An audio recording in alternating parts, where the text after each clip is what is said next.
దేవుని సన్నిధిలో ఆయన మనకు అనుగ్రహించిన మాట చేత రాబోయే దినాలన్నిటిలో ధైర్యంగా దేవుని తోడుతో నేను ప్రయాణిస్తూ ఉన్నాను, ప్రయాణించడానికి ఇష్టపడుతున్నాను అని నిశ్చయత సంకల్పం కలిగిన వారు రెండు హస్తాలు చాపి దేవాది దేవుని ఒక్కమారు మహింపరచండి.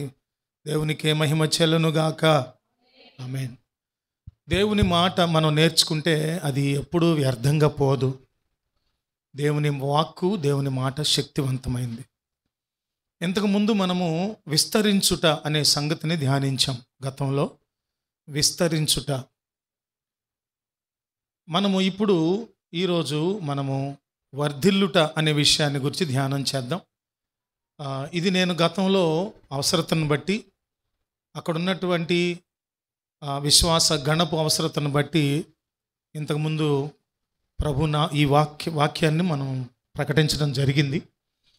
ఈరోజు కూడా మనము ప్రాస్పర్ కావటానికి, లేదంటే ఫ్లరిష్ అవ్వటానికి, లేదంటే గ్రో అవ్వటానికి, ఎదగటానికి, లేదంటే సంపన్నులు కావటానికి, లేదంటే వికాసం కలగటానికి, జీవితంలో వికాసం కలగటానికి వర్ధిల్లత అనేది మనకు అవసరం. వర్ధిల్లటం అంటే ఫ్లరిషింగ్ అంటాం. వర్ధిల్లుట అనే విషయానికి వచ్చినప్పుడు ప్రపంచం చూసేది, క్రైస్తవ్యం కూడా చూసేది చాలా మట్టుకు భౌతికమైన వర్ధిల్లతనే చూస్తుంది. భౌతికమైన వర్ధిల్లత అంటే ఫిజికల్ ఫ్లరిష్నెస్, లేదంటే ప్రాస్పెరిటీ.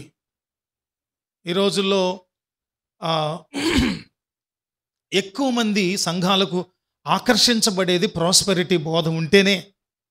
అంటే మీరు ప్రభు దగ్గరకు వచ్చితే, నమ్ముకుంటే, ప్రభువును వెంబడిస్తే, ప్రభువులోకి దిగితే, మతంలోకి దిగితే మీరు ఏమైపోతారు? కోటీశ్వరులు అయిపోతారు, ధనవంతులు అయిపోతారు, రోగాలు రావు, అబ్బో అది ఇదని చెప్తారే. అదంతా దైవ విరుద్ధమైన, వాక్య విరుద్ధమైన ఆలోచన, దేవుని చిత్తానికి వ్యతిరేకమైంది. ప్రభువు కోరేది ఏంటంటే, ఎప్పటి నుంచి, మొదటి నుంచి కూడా ప్రభువు కోరేది ఒకటే. అదేంటంటే, ఏం కోరుతారు తెలుసా? ప్రభు మొట్టమొదట దేవుని రాజ్యమును నీతిని వెతికినట్లయితే మిగిలినవన్నీ కూడా మీకేం అవసరం అవన్నీ కూడా ఆయన అనుగ్రహించే బాధ్యత కలిగిన, శ్రద్ధ కలిగిన, ప్రేమ కలిగిన తండ్రి ఆయన స్వార్థంతోనో, లేకపోతే కపటంతోనో, లాభాపేక్షతోనో మనకు మేలు చేయడానికి ఇష్టపడట్లా. ఆయన ఉచితముగా మనలను తన కుమారులను చేసుకున్నారు, కుమార్తెలను చేసుకున్నారు, తన రాజ్య వారసత్వానికి పిలుచుకున్నారు. అటువంటి దేవుడు ఆయన. అయితే వర్ధిల్లటం అనే విషయానికి వచ్చినప్పుడు మనకు మూలవాక్యంగా యోహాను భక్తుడు, ప్రేమ శిష్యుడైన యేసయ్య రొమ్మును ఆనుకున్న శిష్యునిగా పేరు పొందిన ప్రేమ శిష్యుడు, ప్రియ శిష్యుడైన యోహాను భక్తుడు రాసిన 3వ పత్రిక 1వ అధ్యాయము 2-3 వచనాలు చూచినప్పుడు, ప్రియుడా, నీ ఆత్మ వర్ధిల్లుచున్న ప్రకారము నీవు అన్ని విషయములోనూ వర్ధిల్లుచు సౌఖ్యముగా ఉండవలెనని ప్రార్థించుచున్నాను. నీవు సత్యమును అనుసరించి నడుచుకొనుచున్నావు గనుక సహోదరులు వచ్చి నీ సత్య ప్రవర్తనను గూర్చి సాక్ష్యము చెప్పగా విని బహుగా సంతోషించి తిని. అపోస్తలుడైన పౌలు భక్తుడు కూడా తమ ఆత్మీయ శిష్యులైన వారి ఎదుగుదల చూసి సంతోషించడానికి ఇష్టపడినవాడు. అదే పోకడలో దైవజనులైన వారు, నేటి దైవజనులైన వారు కూడా గత సంవత్సరాలలో, గత దశాబ్దాలలో, గత శతాబ్దాలలో ఉన్న దైవజనులు కూడా విశ్వాసులైన వారు దేవుని వాక్య హెచ్చరికలను స్వీకరించి గొప్పవారైనప్పుడు, ఆత్మీయతలు ఎదిగినప్పుడు వారిని చూసి గొప్పగా సంతోషిస్తారు. భౌతికంగా కాపరులుగా ఉన్న వాళ్ళే సంతోషిస్తే ఆ దేవాది దేవుడు ఇంకెంతగా సంతోషిస్తారు. ఆయన ఉద్దేశించిన ఉద్దేశాలు తన బిడ్డల జీవితాల్లో నెరవేర్చబడినప్పుడు ఆయన ఎంత సంతోషిస్తారో ఆ సంతోషానికి అవధులుండవు. యోహాను భక్తుని ద్వారా పరిశుద్ధాత్మ దేవుడు మనకు, సంఘానికి హెచ్చరిక చేస్తుంది ఏంటంటే, ప్రియుడా అంటున్నాడు. ప్రియుడా అంటే అర్థం ఏంటంటే హృదయానికి దగ్గరైన వాడు, మనసుకు దగ్గరైన వాడు, ఇష్టమైన వాడు, ఇరువురి మధ్య సత్సంబంధం కలిగి ఉన్నటువంటి స్థితిలో పిలుచుకునే పేరు ప్రియుడా. ప్రియుడు అంటే అర్థం ఏంటంటే ఇష్టమైన వాడు. అటువంటి ప్రియుడా అని సంబోధిస్తూ నీ ఆత్మ వర్ధిల్లుచున్న ప్రకారం ఏమంటాడంటే నీవు అన్ని విషయాలలో వర్ధిల్లుచు సౌఖ్యంగా ఉండాలని కోరుతున్నాను. అంటే ప్రథమ ప్రాధాన్యత ఆత్మవర్ధిల్లతకే ఇస్తున్నాడు భక్తుడు. ఇందాక అనుకున్నామే ఆత్మ ఆత్మ ఆత్మ భక్తి భక్తి భక్తి అంటే మరి ఫుడ్ ఎట్లాగండి అంటే నేను చెప్పాంగా. ఏం చెప్పాము? మన ధనము, మన పోషణ, మన సమస్తము, ఆరోగ్యము, అన్ని భద్రత ప్రభు చూసుకుంటారు, వదిలేయండి ఆయనకి. ఇందాక మనం కీర్తనను ధ్యానించినప్పుడు 146వ కీర్తనలో అక్కడ అన్న మాట ఏంటంటే ఏమన్నాడు? అక్కడ అన్న మాట ఏంటంటే మనము దేవుని యందు పరిపూర్ణమైన విశ్వసనీయత, దేవుడికి ఉన్న గుణం ఏంటంటే దేవుడు పరిపూర్ణమైన విశ్వసనీయత నరుల ఎడల కలిగిన వాడు అని ధ్యానించాం. చెప్పండి మళ్ళీ ఒకసారి. దేవునికి తన బిడ్డలైన మన మీద పరిపూర్ణమైన విశ్వసనీయత ఉంది అంటే మనల్ని నమ్ముతారు. అంతకంటే దేవుడు నమ్మదగినవాడు. ఆయన నమ్మదగినవాడు. ఎట్లాంటి నమ్మదగినవాడు అంటే మనము దేని విషయమైనా సరే పూర్తిగా నమ్మేయచ్చు ఆయన్ని. అంతటి నమ్మకత్వం కలిగినవాడు. కానీ దేవుడే మనల్ని నమ్మే విషయంలో నమ్మదగిన దేవుడు. మన దేవుడు నమ్మదగని మానవులను నమ్ముతున్న దేవుడు అని రాశారు ఒక భక్తుడు పాట. నమ్మదగిన దేవుడు నా యేసునాథుడు, నమ్మదగని మానవులను నమ్ముతున్న దేవుడు. మనం నమ్మదగిన వారమైనా దేవుడు నమ్ముతున్నాడు. దేవుడు నమ్మదగిన వాడైనా దేవుడు మనం నమ్మలేకపోతున్నాం. ఎంత విచారం కదా అది. అందుకని ఇక్కడ ఏమంటున్నాడంటే ఆత్మ సంబంధమైన విషయంలో నువ్వు వర్ధిల్లుతున్నావు. అలా వర్ధిల్లుతున్న ప్రకారంగా నా కోరిక ఏంటంటే నువ్వు ఆత్మ సంబంధంగా ఎప్పుడైతే వర్ధిల్లటం మొదలుపెట్టావో వెంటనే ఆటోమేటిక్గా అంటామే మనం, వెంటనే భౌతిక సంబంధమైన అన్ని విషయాల్లో మనం వర్ధిల్లుతాము. అలా వర్ధిల్లాలని నేనేం చేస్తున్నాను అంటున్నాడు ఆయన. ప్రార్థన చేస్తున్నానయ్యా ప్రియుడా అంటున్నాడు యోహాను భక్తుడు. ప్రేమ శిష్యుడైన యోహాను భక్తుడు, ఇదిగో ప్రియుడా ఒకటి గుర్తుపెట్టుకో, నిన్ను నేను గమనిస్తూ ఉన్నాను. నువ్వు సత్యమును అనుసరించి నడుస్తున్నావు. 3వ వచనంలో నువ్వు సత్యమును అనుసరించి నడుస్తున్నావు కనుక సహోదరులు వచ్చి నాకు చెప్పారు, ఫలానా విశ్వాసి సత్యం ప్రకారం నడుస్తున్నాడన్నా, ఎంత నువ్వు చెప్పిన బోధ ప్రకారంగా ఎంత చక్కగా నడుస్తున్నాడన్నా అని చెబితే నేను చాలా సంతోషిస్తున్నాను అన్నాడు యోహాను భక్తుడు. సత్యము అనుసరించి సత్యవర్తనులుగా సత్యము కొరకు ప్రాణమిచ్చేటటువంటి వారుగా జీవించినప్పుడు దేవుడు మనల్ని బట్టి ఎంతగానో సంతోషిస్తారు. ఆయన అంటున్నది మాట ఏంటంటే నీ ఆత్మ వర్ధిల్లుతున్న ప్రకారము నువ్వు అన్ని విషయాల్లో సౌఖ్యంగా ఉండాలని ప్రార్థన చేస్తున్నావు, సుఖముగా ఉండాలని. సుఖంగా ఉండటం అర్థం ఏంటి? సుఖంగా ఉండటం అర్థం ఏంటి? మన దృష్టిలో 3 పూటల చక్కని ఆహారం. చక్కని అంటే మళ్ళీ అక్కడ ఒకటి ఉంది, మనసుకు నచ్చిన ఇష్టమైన ఫేవరెట్ ఫుడ్ కావాలి 3 పూటల. మధ్యలో ఇంకొక 2 సార్లు స్నాక్స్ కావాలి, టీలు కావాలి, కాఫీలు కావాలి, బూస్టులు కావాలి, హార్లిక్స్లు కావాలి. కొంతమందికి బ్రాండెడ్ వస్త్రాలు కావాలి, షూలు కావాలి, వాహనాలు కావాలి. భర్త తిట్టకూడదు, భార్య మీద భర్తే పెత్తనం చేయాలి, భర్త మీద భార్య ఆడవాళ్ళైతే ఆ కోరిక, మగవాళ్ళైతే ఆ కోరిక. పిల్లలైతే మా తల్లిదండ్రులు మమ్మలను ఏ విషయంలో అడ్డు చెప్పకూడదు, ఇష్టం వచ్చినట్టు తిరగనివ్వాలి. సుఖంగా బతకటువంటి ఇదే మన లెక్క. ఏ రోగం రాకూడదు, ఏ ఎదురు దెబ్బ తగలకూడదు, ఏ యాక్సిడెంట్లు అవ్వకూడదు, ఎవరితోనూ గొడవలు జరగకూడదు. ఏది ఏమైనా సరే నాకు క్షేమం ఉండాలి, హాయిగా ఉండాలి, నవ్వుతూ ఉండాలి, ఏడుపు రాకూడదు. జీవితం అంటే అది కాదు. జీవితం అంటే అది కాదండి. కష్టాలుంటాయి, సుఖాలుంటాయి, నష్టాలుంటాయి, లాభాలుంటాయి, ఆరోగ్యం ఉంటుందన్నారు. ఇన్ని పరిస్థితుల్లో కూడా సంతృప్తిగా బతకటమే ఏంటంటే సుఖముగా గడపటం. అది దేవుని చిత్తం చొప్పున, దేవుని మాట చొప్పున బ్రతకటం, అది నేర్చుకోవాలి. అందుకని ఇక్కడ మనము ఈరోజు మన ధ్యానంలో నీ ఆత్మ వర్ధిల్లుచున్న ప్రకారము అన్ని విషయంలో నువ్వు వర్ధిల్లాలంటున్నప్పుడు మనము ఏ విషయాల్లో వర్ధిల్లటం చేయాలో, ఏ విషయాల్లో వర్ధిల్లాలో కొన్ని లేఖనాధారంగా కొన్ని విషయాలు మనం చూడాలి. ఎవరు వర్ధిల్లుతారు? వర్ధిల్లుట అంటే ఫ్లరిష్ అయ్యేవాళ్ళు ఎవరు? మూల సత్యం ఏంటంటే వర్ధిల్లుట అనేది భౌతిక సంబంధంగా కాదు, ఆత్మ సంబంధంగా వర్ధిల్లాలనేది మనం నేర్చుకున్నాము. అదే సమయంలో లేఖనానుసారంగా, వాక్యానుసారంగా ఎవరెవరు వర్ధిల్లుతారు అనే సంగతి మనం తెలుసుకుంటే మనం కూడా అలా వర్ధిల్లినప్పుడు నిజముగా దేవుని మెప్పు, దేవుని అభినందన మనం పొందుకుంటాం. మనం అన్ని విధాలుగా జీవితంలో అన్ని కోణాల్లో కూడా ఆశీర్వదించబడతాం. ఒకటి చూచినప్పుడు సామెతల పుస్తకం 28వ అధ్యాయము 13వ వచనం, సామెతలు 28:13 చూస్తే, అతిక్రమాలను ఒప్పుకొని విడిచిపెట్టిన వాడు వర్ధిల్లుతాడు.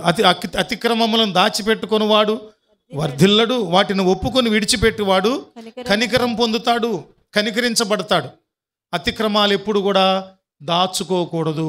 ఇందాక మనం ప్రశ్నలు చెప్పుకున్నాక రాసుకున్న ప్రశ్నలు, ఆ ప్రశ్నల్లో బంగారాన్ని దాచుకున్నట్లు, వజ్ర వైడూర్యాలను దాచుకుంటున్నట్లు మనము పాపాలను, అతిక్రమాలను ఏం చేస్తాము? దాచుకుంటాం. దాచుకోవద్దండి, వాటిని ఒప్పుకొని విడిచిపెట్టాలి. అప్పుడు మనము వర్ధిల్లుతాం. దేవుడు వర్ధిల్ల చేస్తారు మనల్ని. దేవుని వర్ధిల్లత మనకు రావాలంటే ముందుగా ఆత్మలో, జీవితంలో మన అతిక్రమాలను విడిచిపెట్టాలి. అతిక్రమాలు అనే విషయంలో చాలా ఉంటాయి. దుర్వ్యసనాలు ఉంటాయి, చెడు నడత ఉంటుంది, చేయొద్దన్న పని చేయటం ఉంటుంది, ఉద్యోగంలో లంచగొండితనం ఉంటుంది, మోహపు చూపులు ఉంటాయి, వ్యభిచారం ఉంటుంది, ధనమోహం ఉంటుంది, దేవుని కంటే మిగిలిన వాటన్నిటికీ ప్రాధాన్యతనివ్వటం ఉంటుంది. అన్నీ ఉంటాయి. అతిక్రమాలు, క్రమమును తప్పటం అతిక్రమం. ఆజ్ఞను అతిక్రమించారు ఆది పురుషుడైన ఆదాము, అవ్వలు. అది శాపానికి, మరణానికి దారితీసింది. అందుకని ఎప్పుడు కూడా మనం అతిక్రమాలను ఏం చేయాలి? ఒప్పుకోవాలి. తర్వాత చాలామంది ఒప్పుకుంటారు, విడిచిపెట్టరు. ఇందాక అనుకున్నాం కదా, మనం ఒక మనిషిని కోపోద్రిక్తుని చేస్తే విశ్వాసంలోకి వచ్చి 40 ఏళ్ళ అనుభవం ఉన్నప్పటికీ ఆ వ్యక్తిని కనుక మనం కొంచెం కోపోద్రిక్తుని చేసి ఆ పరిస్థితి కనుక డిమాండ్ చేస్తే ఒక్కోసారి వాడిలోంచి ప్రాచీన పురుషుడు బయటకు వస్తాడు. వినటానికి అసహ్యం వేసే బూతులు కూడా మాట్లాడతారు. కొన్ని వీడియోలు చూస్తాం, అతి దారుణంగా ఉంటుంది. మీరు ఎప్పుడు వారిని వెంబడించబాకండి, వారిని అనుసరించబాకండి, అవి చూడబాకండి. మన గురి ఒకటే. ఏంటా గురి అంటే? చెప్పండి, ఏంటా గురి? అతిక్రమాలు ఒప్పుకున్నాం, విడిచిపెట్టేసాం, అంతే. ఇంకా వాటి వైపు చూడకూడదు. మనం ఒకరోజు ధ్యానించాం, కుక్క వాంతికి తిరిగినట్లు చేయకూడదు. మనం పాపం అంటే అసహించుకున్నాం, అది అశుద్ధంతో సమానం అనుకున్నాం, అది దుర్గంధపూరితమై మన పరువు తీసేది అనుకున్నాం, మనలను అవమానం పాలు, అపహాస్యం పాలు చేస్తుంది అనుకున్నాం.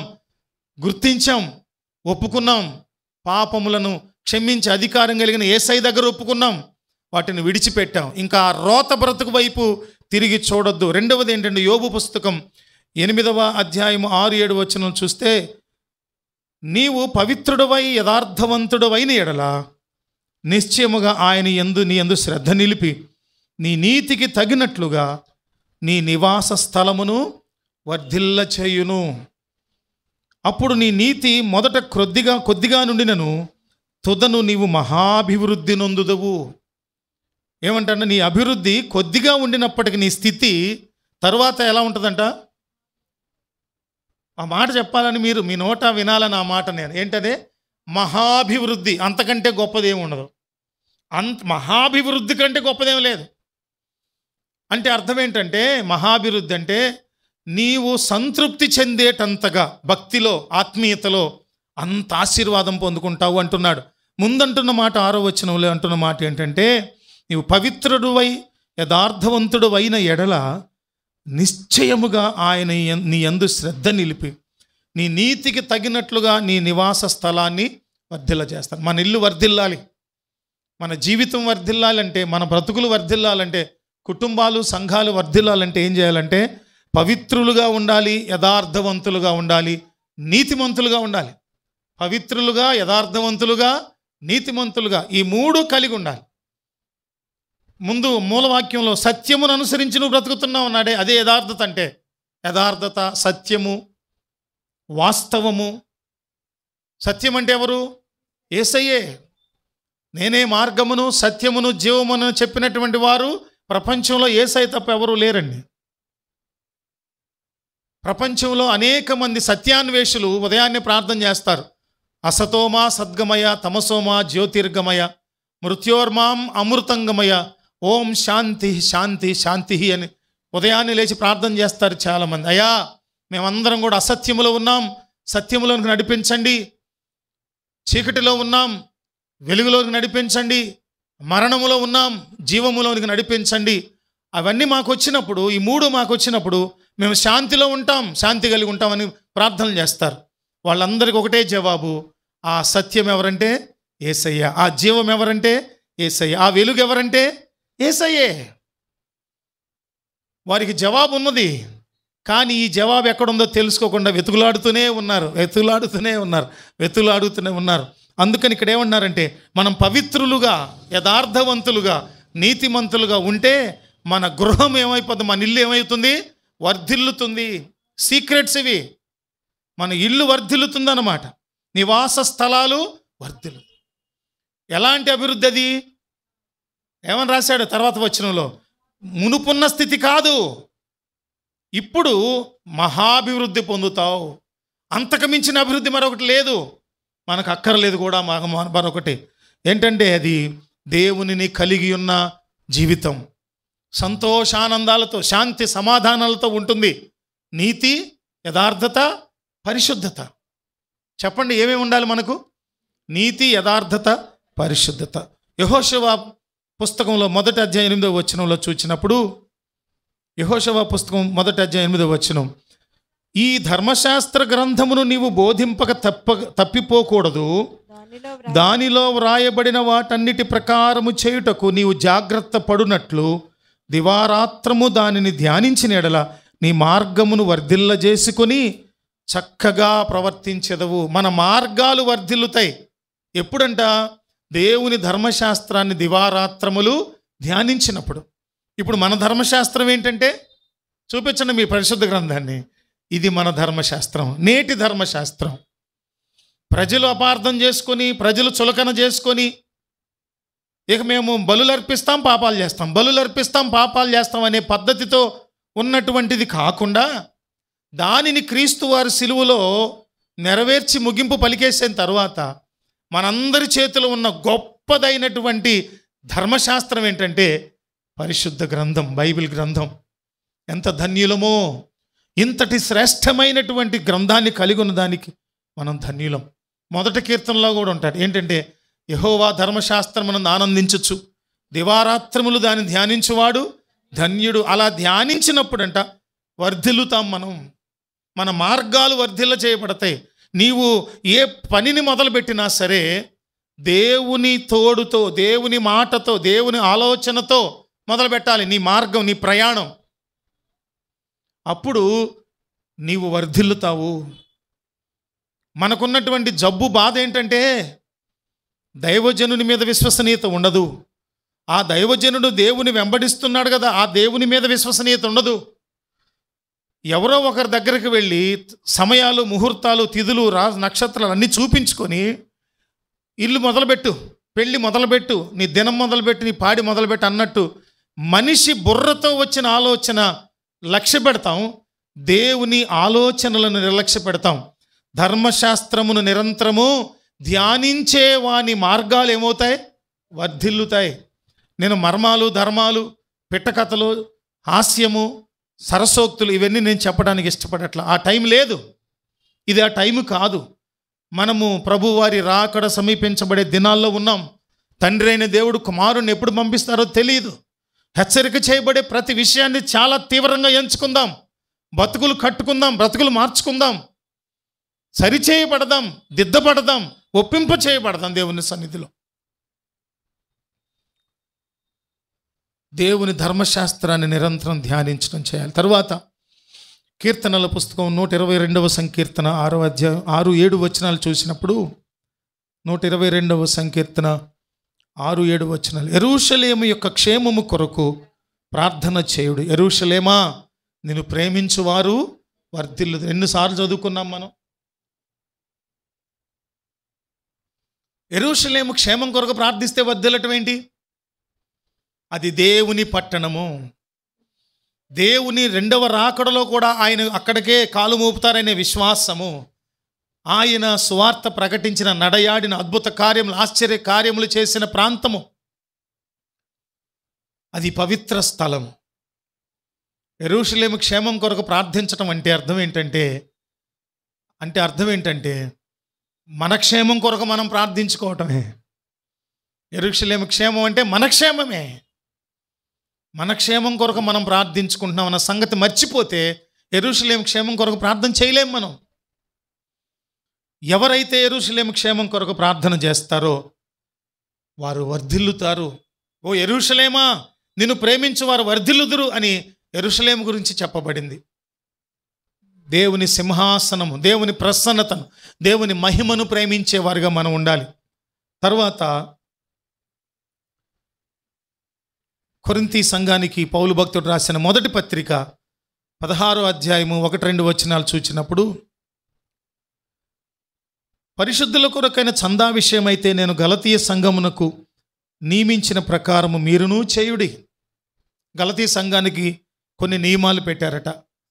కొన్ని సంఘాలకు, కొరింథీ సంఘాలకు, అక్కడ ఉన్నటువంటి అనేక సంఘాలకు పౌలు భక్తుడు ఆయన ఆత్మీయ గురువుగా, ఆత్మీయ ప్రోత్సాహకాన్ని ఇచ్చేటటువంటి పెద్దగా ఎన్నో నియమాలు పెట్టినప్పుడు వాటిని వాళ్ళు అసలు తూచా తప్పక పాటించేవాళ్ళండి. అందువల్ల అలా పాటించినందువల్ల ఈ రోజున సంఘానికి గట్టి పునాది వేయబడింది. ఆది అపోస్తలులైన వారు చేసినటువంటి త్యాగాలతో కూడిన హతసాక్షులుగా వాళ్ళు ప్రాణత్యాగాలు చేసినటువంటి ఆ పునాది ఈ రోజున ప్రస్తుత సంఘానికి బలంగా నిలిచి ఉంది. ఆ పునాది మీదే మనందరం ఎదుగుతూ ఉన్నాం. 2వ వచనం కూడా అంటారు, నేను వచ్చినప్పుడు చందా పోగు చేయకుండా ప్రతి ఆదివారమున మీలో ప్రతివాడును తాను వర్ధిల్లిన కొలది తన యొద్ద కొంత సొమ్మును నిలువ చేయవలను. విశ్వాసుల అక్కర్ల కొరకు, దైవ సేవకుల అక్కర్ల కొరకు, అవసరతల కొరకు సంఘములో ఒక నిధిని, మన విశ్వాస గృహాలలో ఒక నిధిని పెట్టుకోవాలి. ఎందుకని పెట్టుకోవాలంటే, ఒక దైవజనుడు మనకు తెలియకుండా మన ఇంటికి వచ్చి ఆతిథ్యం తీసుకునే పరిస్థితి వచ్చింది. ఎప్పుడో ఒకరోజు వచ్చింది అనుకుందాం.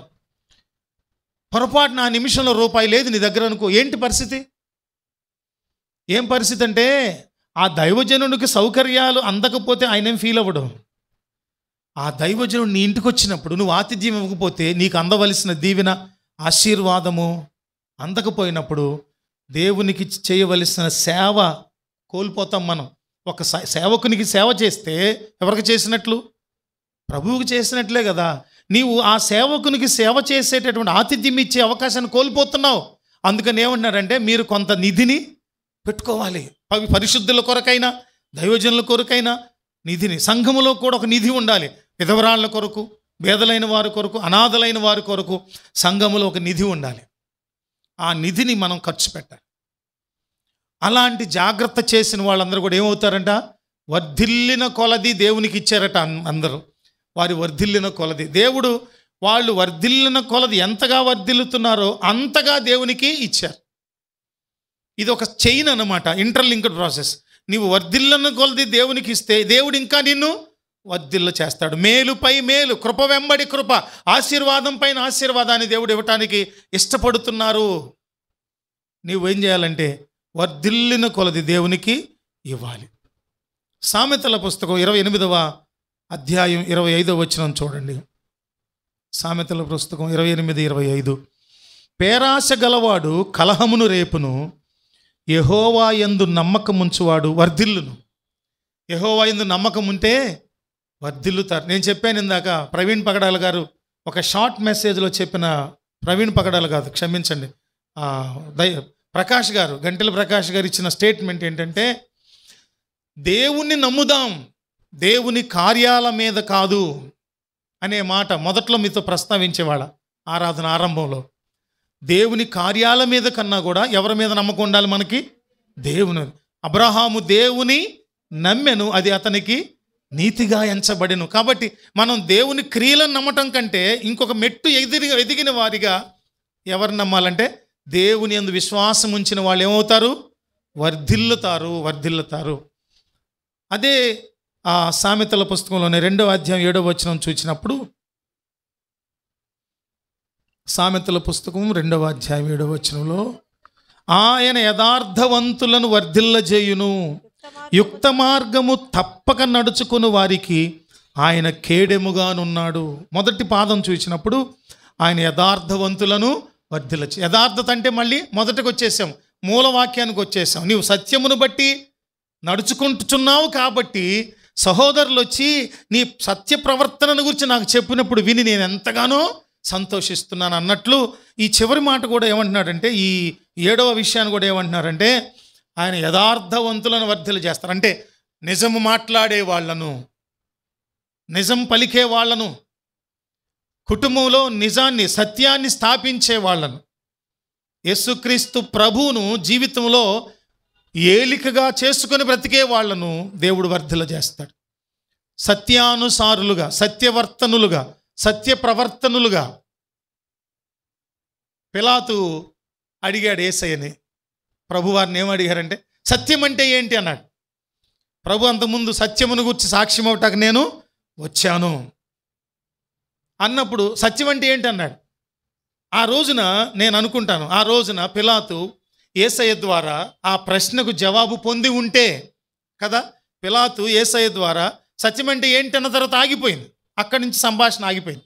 కానీ సత్యం అంటే ఏంటి అన్న తర్వాత సత్యాన్ని గనక పిలాతు తెలుసుకొని ఉంటే ఏమయ్యేవాడు? దేవునికి గొప్ప సాక్షిగా మిగిలేవాడు, గొప్ప డిసైపుల్ అయ్యేవాడు. నేను అనుకుంటాను చాలాసార్లు అండి, ఉన్నత పదవుల్లో ఉన్నవాళ్ళు, అధికారంలో ఉన్నవాళ్ళు, దేశాధ్యక్షులైన వాళ్ళు, రాష్ట్రాధ్యక్షులైన వాళ్ళు సత్యాన్ని గ్రహిస్తే కదా భలే ఉంటుంది కదా, ఎంత బాగుంటుందో. ముఖ్యమంత్రులు, ప్రధానమంత్రులు, రాష్ట్రపతులు, తర్వాత హోమ్ మినిస్టర్, ఇట్లాంటి వాళ్ళు కనుక సత్యాన్ని గ్రహిస్తే, వాట్ ఈస్ ట్రూత్ అనే దాన్ని గ్రహిస్తే ఏమవుతుందండి? దేశం అంతా సత్యాన్ని గ్రహిస్తుంది. సత్యము అనుసరించేవారు, యథార్థవంతులు అంటే సత్యవర్తనులు వర్ధిల్లుతారు. ఎలా వర్ధిల్లుతారు అని మనం తెలుసుకుంటే చెప్పబడినటువంటి మరికొన్ని వచనాలు చూసుకొని మనము కొన్ని జీవితాల్లో దినవృత్తాంతాలు 2వ పుస్తకం 26వ అధ్యాయం 5వ వచనం చూడండి ఒకసారి.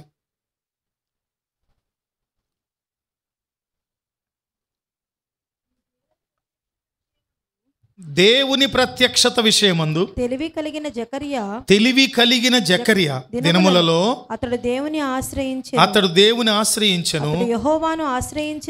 అతడు యెహోవాను, జాగ్రత్తగా అండర్లైన్ చేసుకోండి, ఎంత ప్రాముఖ్యమైన మాట.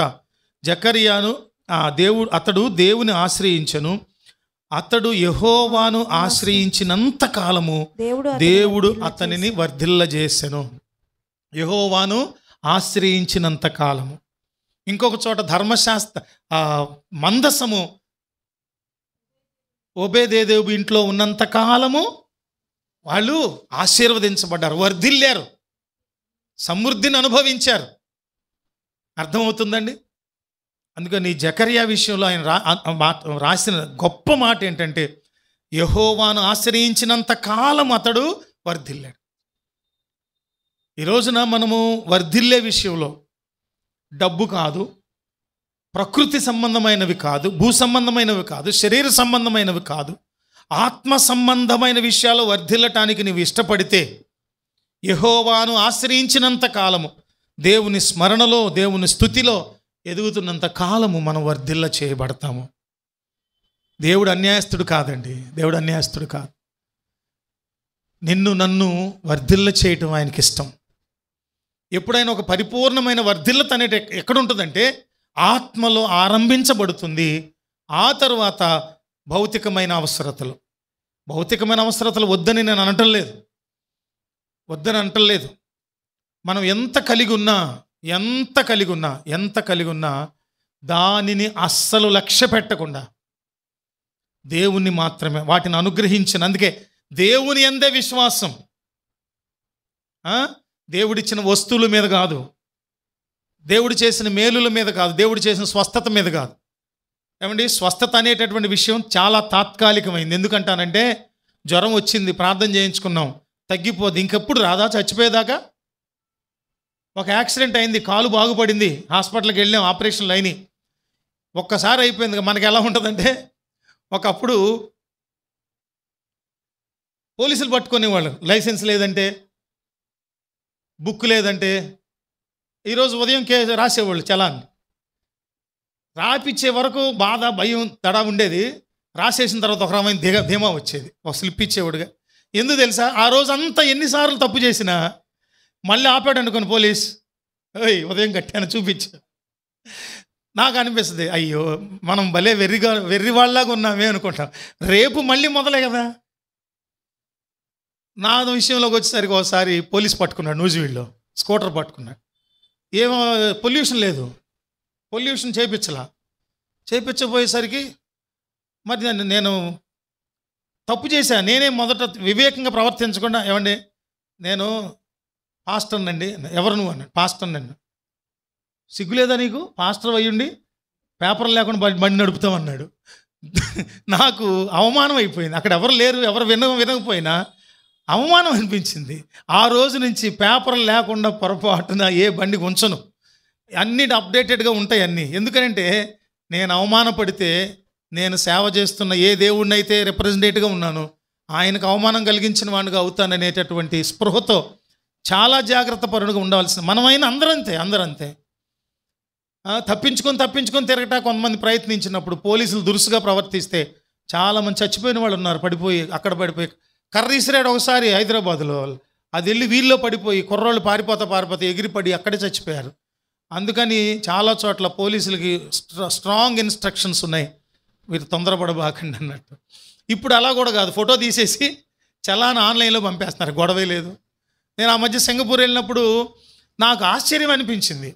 మనం ఎట్లాగైతే ఫోన్లో రీఛార్జ్ చేయించుకుంటామో ఇంత చిన్న మిషన్ ఇస్తాడు, ఫోన్లో హాఫ్ అంత చిన్న మిషన్ ఇస్తాడు.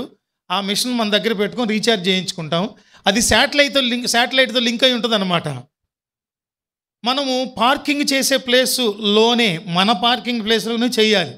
చేయకుండా అడావుడికి ఎటు వెళ్ళిపోవాలి, లేట్ అయిపోయాను తీసుకెళ్ళి వేరే వాళ్ళ పార్కింగ్లో ఒక బిల్డింగ్లో అపార్ట్మెంట్లో పెట్టేసామనుకోండి, ట్రర్ సౌండ్ వస్తుంది. మరి ఏంటంటే ఈ మోటారు ఆన్ అయిపోయి ఇక్కడ నో పార్కింగ్ జోన్లో నీకు సంబంధం చోటన చేసావు కాబట్టి పార్కింగు నీకు ఇన్ని $, $5, $4, $10 చలాన ఫైన్ అయిపోయి స్లిప్ వచ్చేస్తుంది నీకు, శాటిలైట్లో కనెక్ట్ అయిపోయి. అట్లా ఉండాలన్నమాట. అట్లా ఉంటే బాగుంటుంది. అందుకని మనం గుర్తుపెట్టుకోవాల్సింది ఏంటంటే సత్యము, యథార్థత. ఇక్కడ ఏమంటున్నారంటే దేవుని హృదయపూర్వకంగా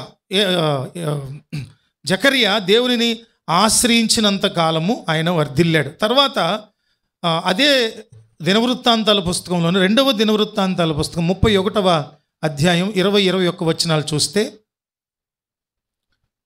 హిజ్కియా యూదా దేశమంతటను ఈలాగున జరిగించి తన దేవుడిని యెహోవా దృష్టికి అనుకూలముగాను యథార్థముగాను నమ్మకముగాను పనిచేయచూ వచ్చెను.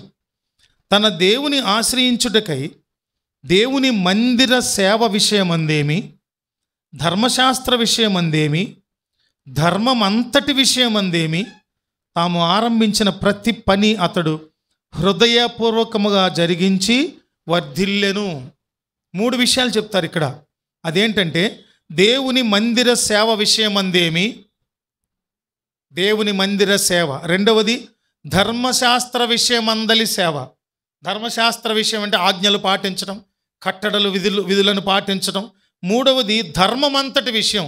ఒక వ్యక్తిగా కుటుంబ ధర్మం, భర్త ధర్మం, భార్య ధర్మం, బిడ్డల ధర్మం, పరిపాలకుల ధర్మం, అధికారుల ధర్మం, ఎవరి ధర్మాలు వాళ్ళకు ఉన్నాయి, వాటిని నిర్వర్తించే విషయంలో కూడా అతడట ప్రతి పని హృదయపూర్వకంగా జరిగించి వర్ధిల్లాడట. ఉదాహరణ, వ్యక్తుల జీవితాల్లో ఎలా వర్ధిల్లాలంటే హృదయపూర్వకంగా తమ బాధ్యతలు నిర్వర్తించడం. దేవుని మందిర పని విషయం, దేవుని ఇంటిని గూర్చిన ఆసక్తి మనలను భక్షించాలని ఎన్ని మారులు మనం చెప్పుకుంటామో. అందుకని ధర్మశాస్త్రం అంటే సత్యవేద గ్రంథ విషయమేమి, తర్వాత మందిర పని విషయమేమి. నిజంగా మన సహవాస ప్రియులు యమన బిడ్డలు ఉంటారు, గర్ల్స్, నేను ఎంత సంతోషిస్తాను. మనకి పరిచర్య అవసరమైన ప్రతిసారి ఫోన్ చేస్తే చాలు, వాళ్ళకి ఏ పరిస్థితిలో ఉన్నా వచ్చేసి ఆ పని అయ్యే వరకు ఉండి మండు టెండలైన వర్షాలైన చలైనా వచ్చి పరిచర్య చేస్తారు. దేవుని మందిర పని అది చాలా ప్రాముఖ్యమైంది. మీ బిడ్డలను, ఎదిగిన మీ బిడ్డలను, వారి బలాన్ని దేవుని మందిర పని కొరకు ఖర్చు పెట్టడానికి ఇష్టపడుతున్నారా? మన యవన బిడ్డలు పాడేవాళ్ళు పాడుతున్నారు, సౌండ్ ఆపరేట్ చేసేవాళ్ళు సౌండ్ ఆపరేట్ చేస్తున్నారు, వాయిద్యాలు వాళ్ళు వాయిద్యాలు ఆపరేట్ చేస్తున్నారు, వాయిస్తున్నారు. ఎంతగా ఆశీర్వాదం, వర్ధిల్లుతారు అటువంటి వాళ్ళు. గుర్తుపెట్టుకోండి, దేవుని మందిరానికి లోట్లు ఉంటాయి కొన్ని భౌతికమైన ఇన్ఫ్రాస్ట్రక్చర్లో.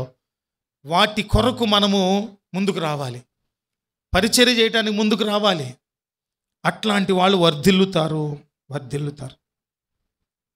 ఆ తర్వాత చాలా మార్లు వర్ధిల్లటం వరకు ఓకే, కానీ మనలో వర్ధిల్లత ఆరంభ దినాల్లో ఉండే మనసు వర్ధిల్లత పెరిగిన కొద్ది ఏంటంటే ఏమన్నాం ఇందాక మొదట్లో,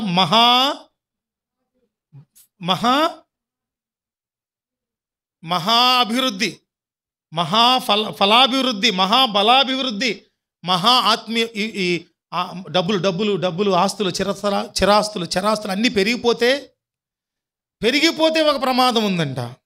చూడండి, ద్వితీయోపదేశకాండము 6వ అధ్యాయం 10-12 వచనాల్లో చూస్తే, ద్వితీయోపదేశకాండం 6వ అధ్యాయం 10-12 వచనాలు.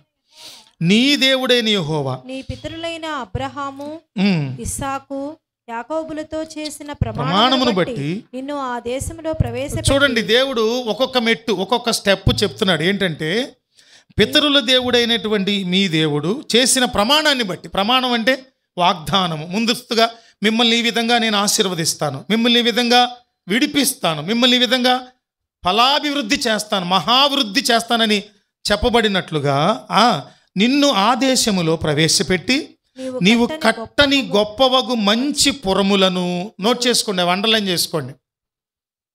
ఈ రోజున మన అభివృద్ధి కూడా ఇదే అభివృద్ధితో పోలికగా ఉండొచ్చు. ఒకవేళ ఏంటంటే మొట్టమొదటిది, నీవు కట్టని గొప్పవగు మంచి పురములను. 11వ వచనం, నీవు నింపని మంచి ద్రవ్యముల చేత నింపబడిన ఇండ్లను. ఏంటంట, కావలసిన అన్నీ రెడీ చేసి పెట్టిన ఇళ్ళంట. గోధుమలు, యవలు, తర్వాత ఒలీవ నూనె, ద్రాక్ష పండ్ల అడలు, పాలు, ఇవి సమృద్ధి అంటే పోషకమైన ఆహారం. జల్దర వృక్షాలు ఎన్నో, ఈ జల్దర వృక్ష ఫలాలు, ఇవన్నిటినీ చూసి ఆ ఇండ్లను, తర్వాత నీవు త్రవ్వకపోయినను త్రవ్వబడిన బావులను, నీవు నాటని ద్రాక్ష తోటలను, ఒలీవ తోటలను నీకు ఇచ్చిన తరువాత నీవు తిని తృప్తి పొందినప్పుడు. 12వ వచనం చాలా ప్రాముఖ్యమైన విషయం, విశ్వాసికి రాకూడనటువంటి ఆలోచన. అదేంటంటే, దాసులు గృహమైన ఐగుప్తు దేశములో నుండి నిన్ను రప్పించిన యెహోవాను మరువకుండా నీవు జాగ్రత్త పడుము. మహాభివృద్ధి అండి ఇది. ఈ చదివినటువంటి విషయాలు ఉన్నవే అవి మహాభివృద్ధి. ఎవరు కలుగు చేశారంట? దేవుడే, నేనే. ఆ బంధకాల్లోంచి, దాస్యములోంచి, అణచివేతలోంచి, కరువులోంచి, హింసలోంచి మిమ్మల్ని అందరినీ కూడా తీసుకువచ్చి, ఇవి ఇచ్చానయ్యా మీకు, త్రవ్వని బావులు ఇచ్చాను. ఏమంటున్నాడు? పై వచనాల్లోంచి ఏమంటున్నాడు ఆయన? నీవు కట్టని గొప్పవకు మంచి పురాలను ఇచ్చాను మీకు, తర్వాత మీరు నింపని మంచి ద్రవ్యముల చేత నింపబడిన ఇళ్ళు ఇచ్చాను, నీవు త్రవ్వకపోయినా త్రవ్వబడిన బావులనిచ్చాను, నాటని ద్రాక్ష తోటలను, ఒలీవ తోటలు నీకు ఇచ్చానబ్బాయి. అవన్నీ నువ్వు తిని తృప్తి పొందినప్పుడు ఇవన్నీ నా దేవుడు చేయలేదని నువ్వు దేవుడిని మర్చిపోతావేమో, జాగ్రత్త. ఎప్పుడైనా సరే గుర్తుపెట్టుకోండి, నీ అభివృద్ధి ఆరంభంలో ఉన్న మనస్సు, అవి కొమ్ములు వచ్చేసేటట్లుగా అభివృద్ధి పెరిగినప్పుడు, మహాభివృద్ధిలోని ప్రభువు నిన్ను తీసుకెళ్ళిన తర్వాత,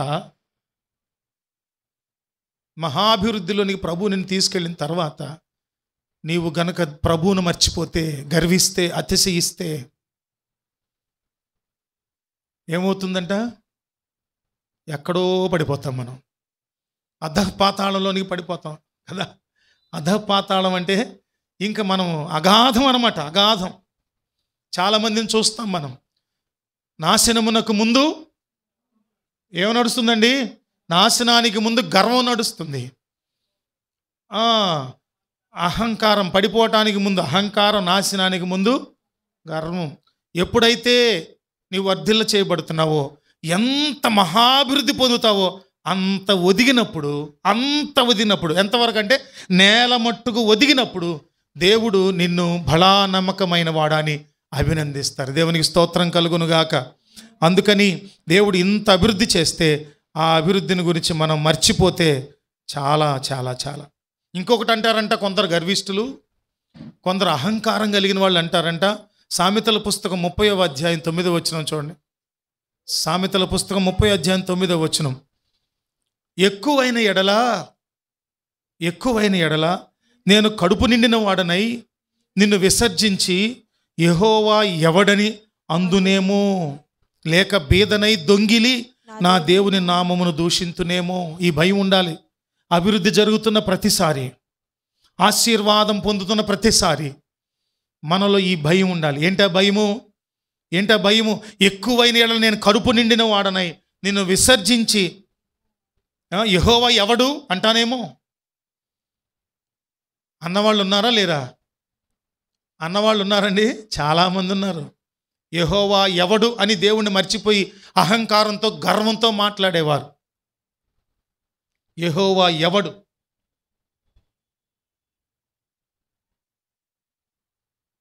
చాలామంది భక్తి గర్వంతో ఈ రోజున యేసొచ్చాడు, అక్కడికి యేసొచ్చాడు, పేతురు వచ్చాడు, పౌలు వచ్చాడు, పెద్ద పెద్ద దైవజనులతో నోట నీ అప్పున్నాడు ఏంటి యేసయ్య? మనమే చచ్చే వరకు రుణస్థులం ప్రభువుకి. ఆయన మన రాజు. ప్రవీణ్ పగడాల్ గారి కీ కాన్సెప్ట్ వాక్యాలు ఏంటంటే కింగ్డమ్ అండ్ కింగ్. ఆయన మా రాజు, ఆయన రాజ్యం ఇదంతా నా కొరకు సిద్ధపరిచి పెట్టారంటారు ఆయన. ఆ రాజును, ఆ సార్వభౌముని, ఆ చక్రవర్తిని యేసు వచ్చాడు. అదేమనంటే చనువండి, నానని చనువా. నీవు ప్రభుతో మాట్లాడుతూ వ్యక్తిగత ప్రార్థన చేసుకుంటున్నప్పుడు నువ్వు ఒకవేళ అంటే నువ్వు బహిరంగంగా ప్రభువును ఒప్పుకునేటప్పుడు ఆయన నువ్వు వచ్చాడు, చూశాడు, ఏకవచన సంబోధన ఎప్పుడు చేయకూడదు. ఇక్కడేమన్నాడంటే ఎక్కువైతే ఒకవేళ మనము ఏం చేస్తాము? యెహోవా ఎవడని అంటామేమో, జాగ్రత్త. దినవృత్తాంతాలు 2వ పుస్తకంలోనే, ముందుకు వెళ్ళిపోదాం, నేను స్కిప్ చేసేస్తున్నాను. మనందరం కలిగి ఉండవలసింది ఏంటంటే చివరిలో తెస్సలోనికి రాసిన మొదటి పత్రిక 3:13 ముగిస్తా, నేను సమయం అయిపోయింది. తెస్సలోనికి రాసిన మొదటి పత్రిక 3వ అధ్యాయము 13వ వచనం చూచినప్పుడు, మేము మీ ఎడల ఎలాగూ ప్రేమలో అభివృద్ధి పొంది వర్ధిల్లుచున్నామో అలాగే మీరును ఒక్కని ఎడల ఒకడు మనుషులందరి ఎడలను ప్రేమలో అభివృద్ధి పొంది వర్ధిల్లునట్లు ప్రభువు దయచేయునుగాక. మనం వర్ధిల్లటంలోనంట ఆత్మీయతలో వర్ధిల్లటం మాత్రమే కాదు, ఎందులో వర్ధిల్లాలంటే అన్నిటికంటే శ్రేష్టమైనది ఏంటంటే ప్రేమలో వర్ధిల్లాలి. చెప్పండి, ఎందులో వర్ధిల్లాలి? ప్రేమలో వర్ధిల్లాలి. ప్రేమలో వర్ధిల్లటం అంటే అర్థం ఏంటి? మనం ప్రేమించబడాలి. క్షమించుట నేర్పించుము, క్షమించబడిన వారిగా మమ్ముంచుము. అట్లాగే ప్రేమించాలి, ప్రేమించబడాలి. ఏ ప్రేమ చూపించాలి? ప్రతిఫలాపేక్ష లేనటువంటి ప్రేమ చూపించాలి. తిరిగి ఏది ఆశించకుండా చూపించే ప్రేమ చూపించాలి. అది యేసయ్య చూపించారు. ఆ మాదిరిని మనం కూడా ప్రేమ కలిగి మనుషులందరి ఎడలంట ఏమన్నాడు ఆయన? ఒకని ఎడల ఒకడును మనుషులందరి ఎడలను ప్రేమలో అభివృద్ధి పొంది వర్ధిల్లునట్లు ప్రభువు దయచేయును గాక.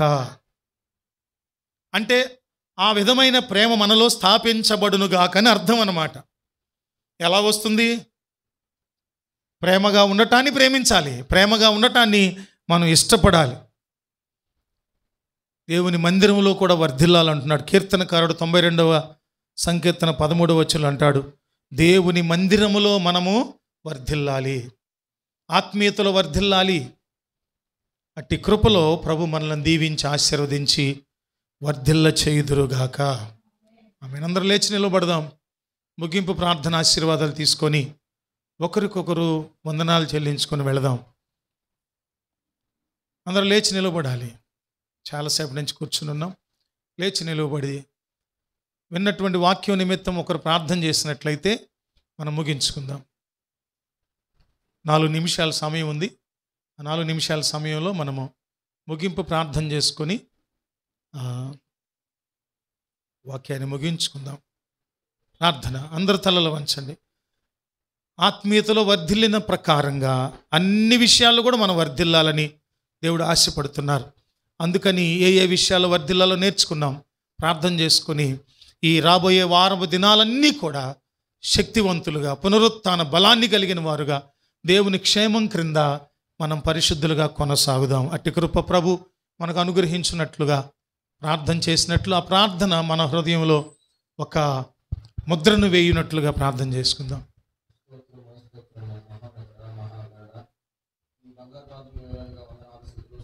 తండ్రి, ఈ యొక్క తండ్రి ఈ యొక్క సాయంత్రకాలపు వేళ దేవా, నీ యొక్క సన్నిధానంలో కూడి నాయన మిమ్మల్ని ధ్యానించడానికి మీకు ఇచ్చిన బట్టి ధన్యతను బట్టి మీకు వందనాలు తండ్రి. నీ యొక్క దైవదాసుల ద్వారా నాయన పరిశుద్ధ ఆత్మతో నాయన నింపి చెప్పబడిన వాక్యాన్ని బట్టి తండ్రి నీకు వందనాలు తండ్రి.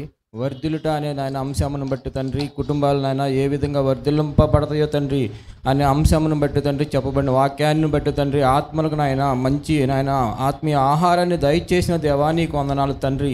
నీ యొక్క దైవజనుని ద్వారా దేవా చెప్పబడిన వాక్యాన్ని తండ్రి వ్యర్థంగా పోకుండా తండ్రి ప్రతి ఒక్కరిలో నాయన జీర్ణించుకునేలాగిన నాయన కృప దయచేయండి తండ్రి. ఆత్మలతో మీరు మాట్లాడిన దేవా బలపడులాగిన కృప దయచేయండి తండ్రి. ఆ యొక్క వాక్యాన్ని తండ్రి వారి నాయన వచ్చే ఆదివారం వరకు తండ్రి వారు నెమర వేసుకునేలాగిన నాయన కృప దయచేయండి దేవా నీకు వందనాలు తండ్రి. విత్తబడిన వాక్యాన్ని బట్టి తండ్రి నీకే వెళ్ళలేని వందనాలు, స్తుతులు, స్తోత్రాలు తండ్రి. దేవాని యొక్క ధనుజుడు చెప్పబడిన వాక్యాన్ని బట్టి తండ్రి ప్రతి ఒక్క హృదయాల్లో తండ్రి వారు నాయన వర్ధిల్లాలంటే వారి కుటుంబాల్లో తండ్రి వారు ఏమేమి చేయవలనైనా అంశాలు వారిగా చెప్పబడిన వాక్యాన్ని బట్టి తండ్రి వారు ప్రతి విషయంలో తండ్రి వారు అనువదించేవాడు లాగా నాయన కృప దయచేయండి తండ్రి నీకు వందనాలు దేవా. మరి నాయన నీ యొక్క దైవజాన్ని నాయన నిలబెట్టి నాయన మీరు చెప్తున్నటువంటి వాక్యాన్ని బట్టి తండ్రి మా యొక్క హృదయాల్లో మా యొక్క కుటుంబాల్లో నాయన ప్రతి అవసరతలో కూడా దేవా మీరే తోడై ఉన్న దేవుడు కనుకనైనా వారి యొక్క అవసరతల విషయాల్లో కూడా మీరు కృప చూపించండి తండ్రి నీకు వందనాలు తండ్రి. వర్ధిల్లాలంటే తండ్రి మా కుటుంబాలు మేము నాయన ప్రార్థన చేయవలను, సంఘంలో నాయన పరిచర్యలు చేయవలని తండ్రి దేవా. మరి ప్రతి విషయాల్లో తండ్రి సహకరించాలని నాయన చెప్పబడిన వాక్యానుసారంగా తండ్రి ప్రతి ఒక్కరూ జీవించడానికి, వారి కుటుంబాలను అభివృద్ధిపరచుకోవడానికి తండ్రి, వారి కుటుంబాల్లో నాయన దీవెనలు పొందడానికి తండ్రి మీ కృపద ఇచ్చేయండి దేవా. వారిలో ఆలోచింపజేయండి తండ్రి, వారిలో ఆలోచింపజేయండి దేవా నీకు వందనాలు తండ్రి. వచ్చిన వారిని అందరినీ నాయన మీరే దీవించండి దేవా నీకు వందనాలు తండ్రి. ఈ యొక్క ఆరాధన అంతట్లో మీరే తోడుగా ఉండి మమ్మల్ని నాయన నడిపించి బలపరుస్తున్నందుకు మీకే వేలాదిగా వందనాలు, స్తుతులు, స్తోత్రాలు తండ్రి. ఈ యొక్క కార్యక్రమం అంతట్లో మీరే తోడుగా ఉన్నందుకు కూడా నాయన నీకే వెళ్ళలేని వందనాలు, స్తుతులు, స్తోత్రాలు తండ్రి. రాలేనటువంటి వారిని జ్ఞాపకం చేసుకోండి తండ్రి. నీ చిత్తం అయితే మరొక వారాన్ని రావడానికి నాయన వారిని మీరు ప్రేరేపించి నడిపించండి తండ్రి. మరి నాయన మరి నీ యొక్క పరిశుద్ధమైన అమూల్యమైన మాటలు వారు కోల్పోతున్నారు తండ్రి. వారి కుటుంబాలకు కావాల్సిన దీవెనలు తండ్రి వారు కోల్పోతున్నారు తండ్రి. వారమంతా నాయన మరి వారు చేస్తున్న పనుల్లో తండ్రి వారికి నాయన ప్రతిఫలాలను నాయన వారు కోల్పోతున్నారు తండ్రి. వారు గ్రహించలేకపోతున్నారు తండ్రి. గ్రహించడానికి నాయన వారికి జ్ఞానాన్ని దయచేయండి దేవా. వారిలో ఆ జ్ఞాపక శక్తిని దయచేయండి తండ్రి దేవా. లోక ఆశల కొరకు మేము నాయన పోరాడుతున్నాము తండ్రి. ఎంత పోరాడిన దేవా నీ యొక్క విలువలు లేని యొక్క జీవితాన్ని బట్టి తండ్రి మేము పోరాడుతున్నాము తండ్రి. ఈ యొక్క పోరాటంలో తండ్రి మేము ఎంత పరిగెట్టినా కూడా తండ్రి దానివల్ల శూన్యమే దేవా నీకు వందనాలు తండ్రి. నీ యొక్క వాక్యాన్ని తండ్రి మాకు నాయన అండగా దండగా నాయన పెట్టుకుని మా నాయన నిన్ను మేము ముందు పెట్టుకుని మేము నడుచువారిగా తండ్రి దీవెనలు పొందువారిగా లాగిన ఉండులాగిన మీ కృప దయచేయండి తండ్రి నీకు వందనాలు. వచ్చిన వారందరినీ నాయన దీవించండి తండ్రి. ఈ యొక్క ఆరాధన అంతట్లో మీరే తోడుగా ఉన్నందుకు నజరుడనే యేసు పేట అడిగి వేడుకుంటున్నాను తండ్రి. ఆమేన్. యేసు రక్తమే జయం, సిలువ రక్తమే జయం. ప్రభు యేసు నామమునకు సంపూర్ణ విజయం కలుగునుగాక.